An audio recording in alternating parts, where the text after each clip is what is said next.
Here's why it's so important as a seller to avoid too much contact with the buyer, especially early on in the transaction. You're going to thank me for this.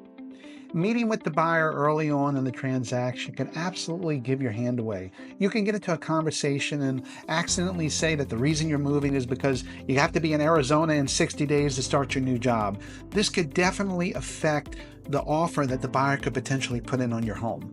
I believe it's important to have a buffer between the seller and the buyer, which is the real estate agent. Let us do all the heavy lifting for you.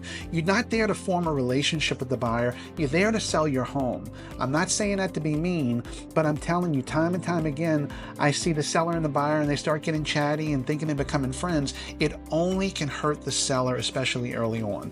Now, after inspections are done and they're locked in and it's getting closer to closing, it's okay if they come back to look at the house and you see them and so forth, but make sure that your agent is there with you and that you're watching what you say, because you can still give away really important information.